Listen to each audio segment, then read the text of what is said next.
Olá a todos, sejam todos muito bem-vindos. Vamos dar continuidade ao curso, terceira aula, onde nós vamos analisar aí uma viga completa utilizando já as prescrições da NBR 6118 de 2014, que é a norma para projetos de estruturas de concreto armado, onde a gente vai fazer as análises a partir do que a norma recomenda.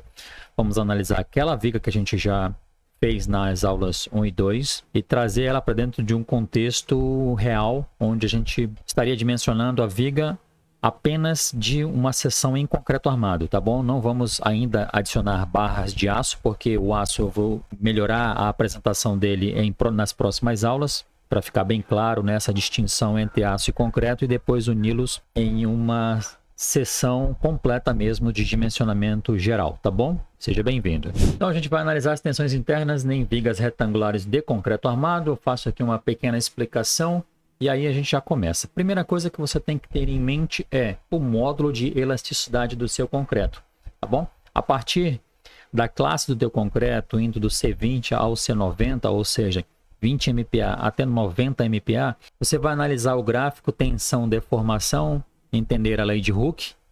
Se você quiser, pode fazer uma pesquisa abrangente sobre a lei de Hooke, como se comportam os materiais quando submetidos a tensões.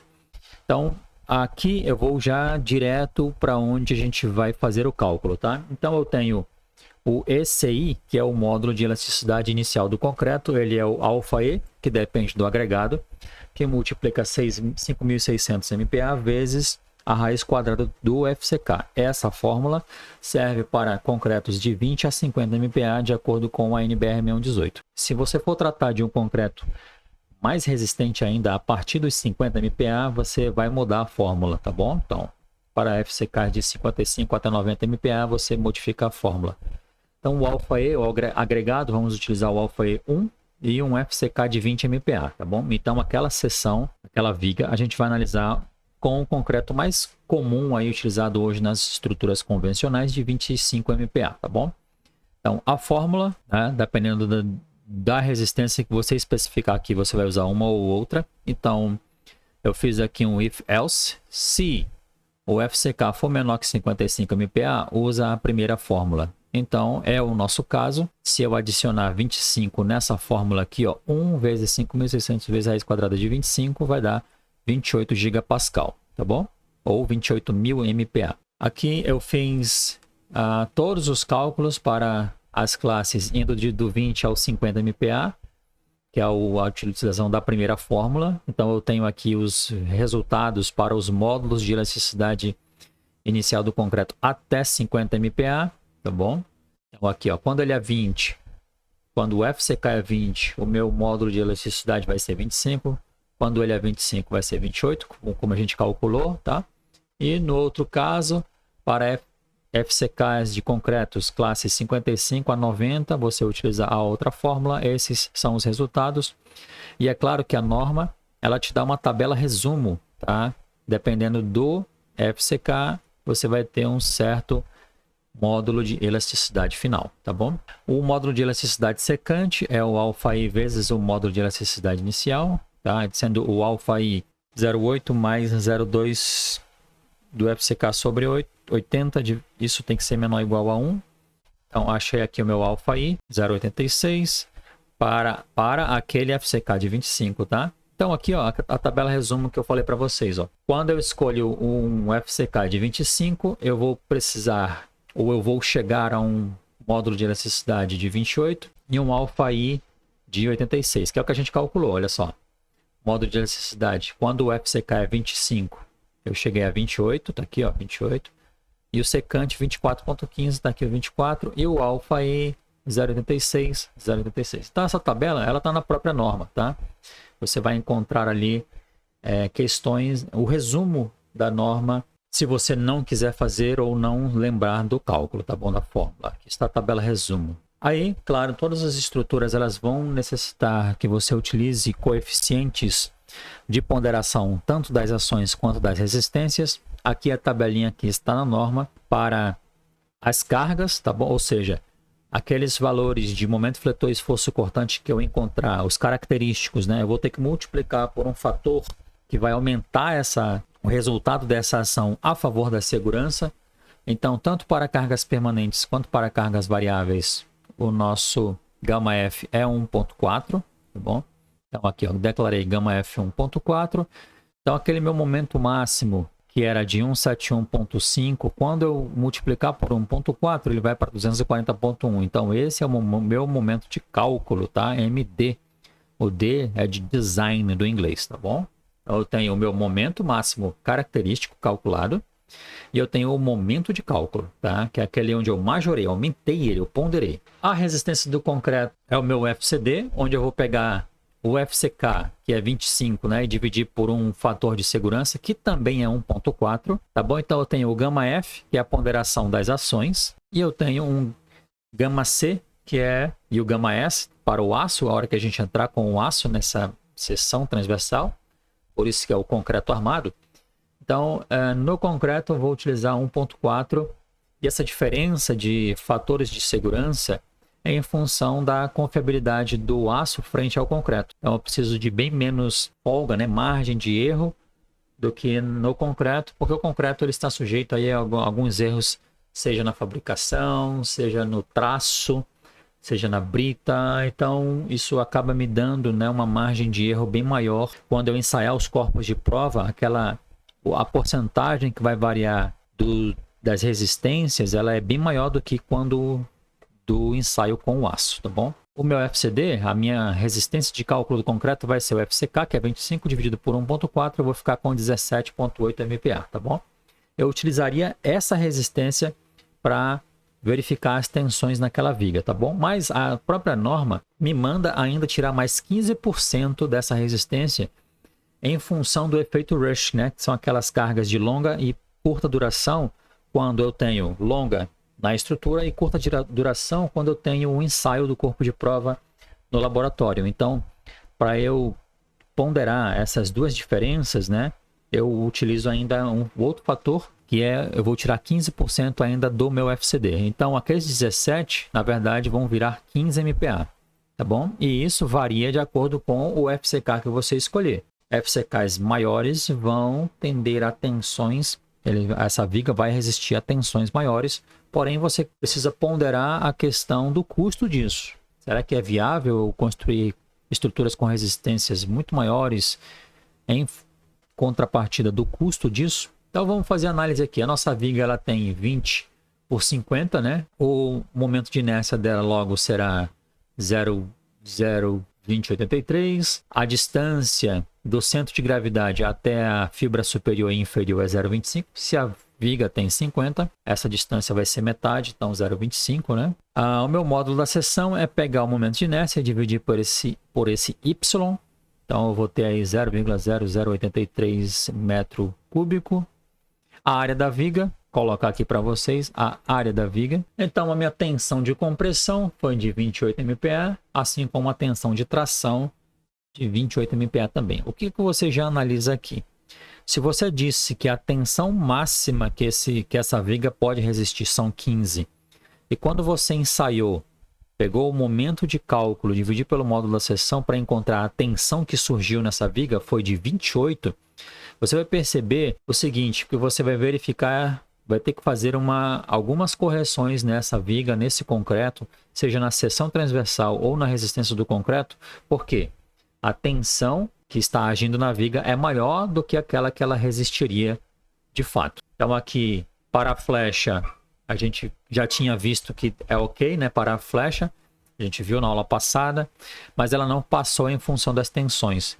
A tensão de cisalhamento, 1.4 MPa, é bem pequena, né? Tranquilo, então os estribos resistiriam tranquilamente a essa tensão. É claro que você faz o cálculo para saber apenas o espaçamento e a bitola desses estribos. A gente vai ver isso agora dentro dos softwares, do MD Solids principalmente. Então aqui no MD Solids vamos pedir aí uma viga biapoiada. Vamos colocá-la, só pegar os dados dela. Vamos voltar lá na aula 2, na aula 1, na verdade. Exato, na aula 1. Então tá aqui, é uma carga de 28 e uma viga de 7 metros, sendo que ela é biapoiada. Então vou indicar aqui que ela tem 7 metros, aqui em metro. O apoio A está em 0 e o apoio B está em 7. Enter. Aí ele desenha a nossa viga, vamos entrar com a carga de 28. Então, ela inicia em 0 e vai até 7 metros. E a magnitude dela é 28 e ela é em kN por metro. Então, a gente entra lá, ele já me dá aqui o diagrama de momento de esforço cortante, indicando a tensão de cisalhamento, né, a força de cisalhamento. E aqui ele já me dá também aquele momento máximo, foi 171.5, ocorre no meio do vão, tá bom? As reações aqui, ó, 98, as cargas 28, certinho. Então vamos para o design dessa viga, para a gente analisar as tensões. Eu quero as tensões em kN análise aqui, eu quero a análise em MPa, e aí eu vou pedir que ele localize aos 3,5 metros dessa viga, 3,5, isso, 171.5. Então ele vai analisar para mim as tensões normais, ou seja, as tensões de compressão e tração que surgem naquela viga. Eu não posso esquecer de indicar a seção transversal, tá? Em milímetros, que peço para ele mostrar em XY, né? Vamos lá, o módulo de elasticidade do material está em gigapascal e é 28 gigapascal, correto? 28 gigapascal. E a seção em milímetros vão ser 200 milímetros, que dá os 20 centímetros, e aqui 500 milímetros, que dá os 50 centímetros. Peço para ele computar, ele já mostra para mim aqui que a gente já tinha calculado, aquela distância entre a linha neutra até o topo é 250 milímetros, ou seja, 25 centímetros, ou 0,25 metros. Até a base é a mesma distância. A área a gente já tinha calculado. Vamos só mostrar isso no MathCAD. Aqui está a área. Ó. Se eu pedir em milímetro, ele já me dá aqui 100 mil milímetros quadrados, que foi o que deu no nosso MD Solids. Momento de inércia 2,10 a nona. Pedir em milímetros e pedir que ele me mostre em engenharia, né? Ou, olha lá, 2,10 a nona, ok, certinho. O MathCAD a gente pode, né, fazer essas transformações para ele me dar a unidade, seja em milímetros, seja em metro, olha lá. Tá, eu posso modificar isso. Então deixa eu deixar aqui as mesmas unidades do MD Solids. Tá aí, organizadinho para você. Então eu vou fechar isso aqui, mas aqui estão todas as informações que a gente precisa agora. Ó, o módulo da seção 8,10 a sexta. Vou fechar, ele já salva para mim. Vou mandar voltar aqui. Agora sim eu posso pedir essa tensão, olha lá, 20,5 MPa. O que aconteceu aqui, a diferença desses 28 é porque a gente usou coeficientes de ponderação que não estão no próprio MD Solids, mas eu posso colocar aquele momento fletor, tá? Esse momento fletor, desculpa, de cálculo, esse aqui, ó. Esse momento fletor, 240.1. Esse valor eu vou entrar no MD Solids para a gente fazer a verificação das tensões, tá? Lembrando, então, por que deu aquela diferença? De 28 a gente calculou e o MD Solids mostrou 20, porque o momento fletor foi diferente aqui, ó. Ele não foi de 171.5, ele foi de 240.1. Vamos colocar aqui 240,1 e pedir para ele analisar, olha lá, 28,8 MPa de compressão e de tração. Se quiser analisar para o esforço cortante, vamos pedir para ele pegar aqui, ó, a 0, ou seja, onde o esforço cortante é máximo é nos apoios. Então ele pegou lá o 98, que a gente já tinha calculado. Peço para ele me mostrar, olha lá, 1,4, como eu mostrei para vocês, que é a tensão de cisalhamento. E aí a gente consegue verificar que, ok, a viga passa para a flecha. Se você quiser analisar a flecha, aqui mesmo a gente consegue analisar. Ó, vem aqui, ó, em Options, deixa eu sair aqui. Aqui, Options e Deflection. Ali me mostra a deflexão desta viga, tá? A rotação nos apoios. Aí, aqui, isso aqui ele está me dando em radiano, não, eu quero em graus. 0,4 graus. E a flecha que ele está me dando em polegada, me dá em milímetro. Então, 0,39 graus de rotação nos apoios. E 15 milímetros de flecha, ou seja, 1,5 centímetros de flecha. Eu preciso especificar aqui o EI dele em kN milímetro quadrado. para ele poder me dar essa flecha e essa rotação corretos como a gente tinha calculado, tá? A gente calculou, só para ficar bem claro, a flecha foi de 16,8, delta máximo, né? De 16,8 e a rotação de 0,44 graus. Deixa eu só ver quanto que é essa multiplicação aqui para a gente colocar lá, ó. Então, eu vou fazer essa verificação quilonewton vezes milímetro quadrado. 5,2 10 a décima. Me dá isso em 52,083 10 a nona. Tá? Agora sim. Aí você tem aquela rotação de 0,44 e uma flecha de 16,807. O que estava dando diferente? Porque eu não tinha especificado aqui, né, o módulo de flexão dela, que é a multiplicação do módulo de elasticidade pelo momento de inércia, que é o famoso EJ, né? Como a gente vê na academia, que aqui no MD Solids é o EI, que é o módulo de elasticidade inicial do concreto e o momento de inércia da seção transversal, tá? 52,083E a mais 0,9 é o 52,083 10 a nona, quilômetro por milímetro ao quadrado. A gente acabou encontrando aí, e aí sim a gente consegue fechar aí corretamente essa análise, essa verificação. Vimos que para a flecha a viga passaria, quanto às tensões não. Vamos tentar ver ainda nessa aula logo, se eu modificar esse concreto, qual seria o concreto ideal? Vamos pegar aqui então onde eu declarei o FCK, vamos colocar um FCK de 50 MPa. Aí você vê que ele já atualiza para mim, tá? É para praticamente 39,6 gigapascal de módulo de elasticidade. Aqui na tabela ele já colocou a 37, né? Ele já arredondou. A 39 ele arredondou para 40 logo. E o secante 36 ele arredondou para 37. Foi isso. A gente mantém o mesmo momento de cálculo. O meu FCD foi para 35, mas a tensão do resistente de cálculo do concreto foi para 30. Aí a gente passaria, né? Veja, a tensão máxima naquela viga devido àquele carregamento foi de 28 e ela resistiria 30. Então, ó, ok para as tensões, ok para a flecha, ali sim a nossa viga passaria, tá?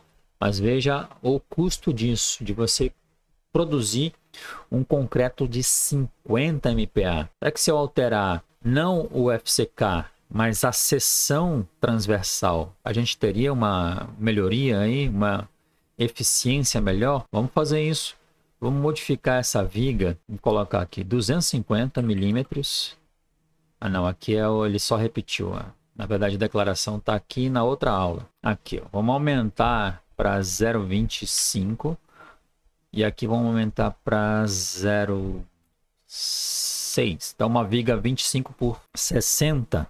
Aí, claro, todos os valores aqui foram alterados já automaticamente. A flecha diminui, né? Ela vai para 7 milímetros. A rotação também diminui. Ok para a flecha. Aqui na aula 3, que foi essa aula, a gente mantém os 25 MPa. A gente vai ao final, então, ter... Continua o mesmo momento de cálculo, 240,1. Veja que alterou, né? Vamos para 250 milímetros, 600 de altura. Foi para 16 MPa a tensão de fato característica, né, no nosso concreto. Aí, ó, verificar as tensões. Por quê? Ela resistiria 15 e está agindo 16. Então, vamos alterar, vamos para 65 centímetros. Aqui na aula 2, a gente vem aqui, ó, 0,65. Acho que agora vai. Então a tensão de cálculo foi de 15. Essa é a tensão máxima que eu posso deixar agir na viga. E ó, quando eu aumentei a seção transversal, agora sim. Então, ok para tensões, ok para a flecha. Essa viga passaria, né? Uma viga simples de concreto, tá bom? Ela não é um concreto armado porque nós não adicionamos as barras de aço. Você vai ver que com a presença do aço, você tem uma melhoria, né, nessa capacidade dessa seção transversal. Você vai diminuir a seção transversal, poder diminuir a seção transversal e com isso atingir uma eficiência melhor no uso dos materiais, que é o grande a grande sacada, o grande proveito que você tira do concreto armado. Se você ficou com alguma dúvida, você pode deixar aqui o seu comentário. Eu terei maior prazer em te ajudar, em entrar em contato com você, em conversar com você, tirar a sua dúvida, te conhecer, tá bom? Eu desejo muito boa sorte, bons estudos e até a próxima aula.